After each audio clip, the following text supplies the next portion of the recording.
E gjithë historia 35 vjeçare e Shqipërisë, dhe jo vetëm Shqipërisë, po të marrin dhe gjitha vendet e Ballkanit, provon një fakt, që asnjë protestë politike nuk ka sjell plotësimin e kërkesave politike. Kjo është absolute. Ndodhi me 21 janar, me thënë vërtetën. Dhe përkundrazi, 21 janar, PS-ja mbas 4 muajsh humbi dhe Bashkinë Tiranë, pastaj. Kuptosh kush është efekti i protestës dhunshme. Dhe humbi, që nuk thuhet asnjëherë zyrtarisht, po e humbi sepse humbi mbështetjen e ndërkombëtarëve. Pik. Okej. Çka na kthen gjithmonë ke një pyetje? Cili është qëllimi i protestës? A ka vërtet qëllim protesta të realizohet dhe që është objektivi që është qeveria teknike? A ka gjasa që të ndodhë kjo gjë? Jo. Në perceptimin tim, dhe besoj dhe në historikun që na tregon Ballkani, nuk ka ndodhur ndonjëherë që një qeveri të jap dorëheqjen për shkak të një proteste, qoftë kjo dhe e dhunshme. Aq më pak në Shqipëri. Çka do të thotë, qëllimi i Berishës nuk është qeveria teknike, është një tjetër, më i thjeshtë. Është të blindohet të gardhin e tij përpara zgjedhjeve brenda Partisë Demokratike, të ruajë të monopolin e opozitës, ku gjithë ato që janë faktorë jashtë kësaj opozite, kur detyrohen të bashkohen kësaj opozite, do marrin të njëjtat.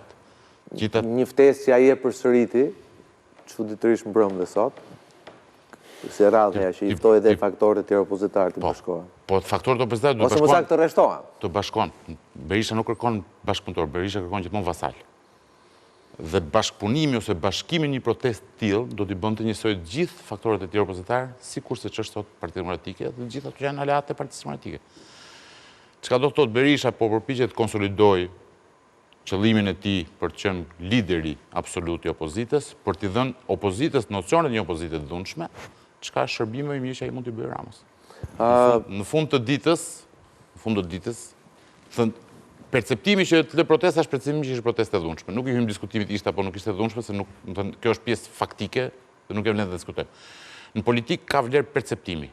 Dhe perceptimi që do të krijohet është në Shqipëri tashmë ke dy pole antagoniste. Nga njëra ke një qeveri të korruptuar, nga ana tjetër ke një opozitë të dhunshme. Dhe në këndvështrimin edhe të qytetarit, edhe të faktorit ndërkombëtar, i cili është i domosdoshëm për të arritur pastaj atë versionin e qeverisë teknike, nuk fiton kur një opozitë e dhunshme sa do e korruptorit e qeveria.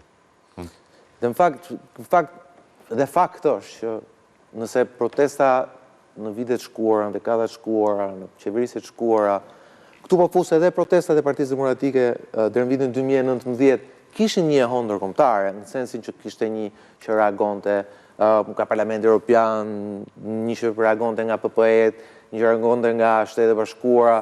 Zero reagim. Por kemi një të zotit Shiter, pra të raporterit të Parlamentit Evropian, i cili ishte i qartë, ik nga Molotovi dhe theu në parlament. Sepse ka një arsye pse e thotë. Partitë politike përballen në zgjedhje. Partitë politike fushbetejën e tyre e kanë në zgjedhje, që do të thotë nëse ti do të mundësh kundërshtarin tënd politik, ti do ta mundësh vetëm në zgjedhje. Rruga nuk është element apo mjet i partive politike. Është i qytetarit, po. Qytetarit mund dalë të protestojë dhe dhunshëm. Sepse është frustrim, është ndjesi. Dhe qytetarët në gjithë botën dalin dhe protestojnë dhe dhunshëm dhe nuk i thot kush qytetarëve pse protestojnë. Tigjet Paris. Pse protestuat dhunshëm? U dojë Torino dhe Milano pak ditë më parë nga skuadrat e dhunshëm që vinin nga gjithë bota. Po, qytetar. Të vetë organizuar. Në momentin që gjithë opozita italiane dolin në mbrojtje të karabinerëve italianë. Sepse shteti vlen më shumë se sa. Kurse ne quhetëm bandit. Kjo është pjesë e retorikës. Unë nuk jam dakord me retorikën të dy kampeve. Si të Berishës si të Ramës, në të njëjtin zhargon flasim, në të njëjta tonalitete. Njëri e ka gjuhën pak më të lakuar, tjetri më pak më të gdhendur, po. Unë e kam që e di që ti ke qef të Palancos, por me që po flisnim për dhunën. Për dhunën. Tash që të kthehemi ke elementi i dhunës. Dhuna nuk mund të jetë mjet i partive politike. Partitë politike operojnë nëpërmjet alternativave, ideve, figurave, programeve. Të e mënyra të cilë ti konkuron në zgjedhje. Dhe në momentin që një parti politike e cila don të kuadrojë dhe gjithë opozitën brenda saj, se ky është problemi. Nuk është problemi që po e bën vetëm PD këtë gjë. PD po përpiqet të fusë të gjithë opozitën në të njëjtin thes, duke dhënë gjithë një imazh për gjithë opozitën. Çka do ta bënte Rama pastaj? Jo mbret sultan perandor dhe për një 500 vite. Sot e pas Lapan që e vazhdonte protestën i vetmuar para kryeministisë. Pra një sinjal që është kapitull më vete. Okej, po një sinjal që nuk e pranoj këtë ftesën e vasalitetit të. Po ndërkohë, Berisha presupozohet që të vazhdoj rrugën e tij të protestave të dhunshme. Sepse ka një problem, kur ti fillon një rrugtim, që është problemi edhe i Lapat edhe i Berishës, kur ti fillon një rrugtim me një kërkesë maksimale, Ka dy versione, o plotësohet kërkesa, o duhet pranosh të dështove. Pra, o është kilometri fundit i Ramos, o është kilometri fundit i Joti? Kjo puna kilometrit fundit varet gjithmonë nga nisesh. Se nëse ti nisesh nga 10 metrat e parë të kilometrit, kilometri është i gjatë. Se janë edhe 990 metrat tjerë. Nëse ti nisesh nga 100 kilometrat, ka ngel vetëm një është historinë vete. Kështu që doktori përpara tot, ke kilometri fundit do tot sa rrugë kemi bërë për të arritur kilometri fundit. Si puna ti kilometrit astarit që të regova unë. Avokat, sot Berisha Rama mund duk se u përflisë për 20 janari. Foli për snajperat, foli për katër protestuesit që sipas ti duhet vriteshin.